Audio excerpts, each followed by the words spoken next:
ไป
อกันเด้อ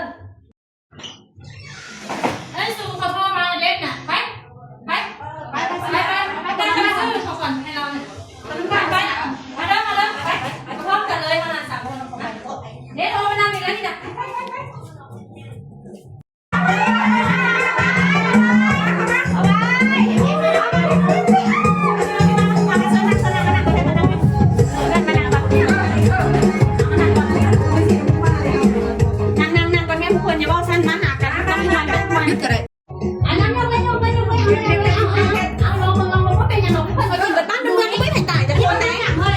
ท้องสิแล้วก็ตายเลยบอตายเฮ้ยบอกแซ่บบอกสิมึงไม่พลาดช่วยเลยนะซีม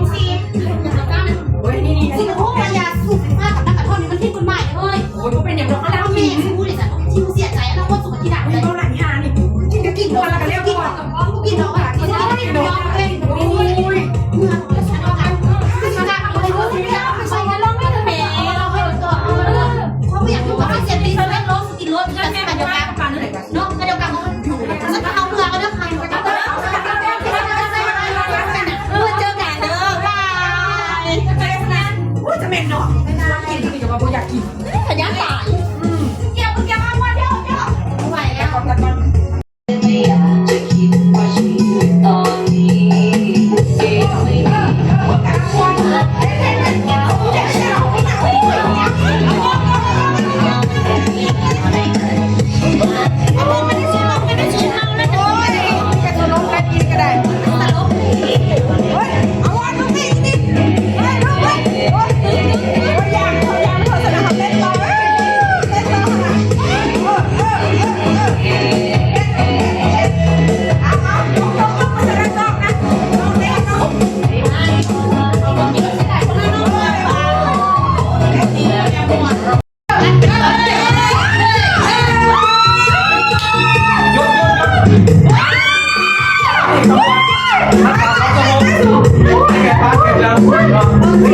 เสียงโทรศัพท์จากคนในข้างบ้านโทรไปหาเจ้าหน้าที่จะลงมาพื้นฐาน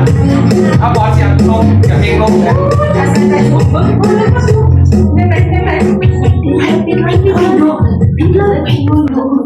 ไม่อยากพากันกินน้ำกระท่อมอีกยาสูบยาไฟฟ้าอีกโอ้พวกน้องเฮ็ดแล้วนี่มันพิษได้เฮายังเป็นเยาวชนเจ้าหนุ่มมีหญิงอนานักเขียนอยู่พวกน้องเฮ็ดแล้วนี่บ่ถูก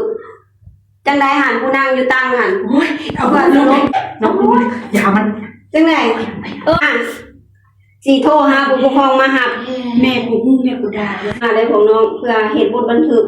ตอนนี้โดยมาฮูเท่าก็ต้องการเนาะเขาบ่ฮู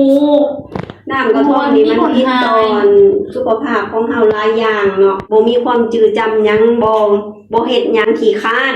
คือจังซี่แหละโตนเฮียนมามันบ่ฮอดมุ่งเลิกเฮียนบ่กลับไปเงินไปซ่านไปมีแต่เฮ็ดบทบันทึกเอาหมู่ขึ้นมาไปห้องกันในบ้านพร้อมกับอันพวกเอ้ยพวกอ้ายนี่โดยไอ้หานี่โอ้ยโดอยู่น้องแอบอุ้ยละลายเล็กน้อยยันเร็ว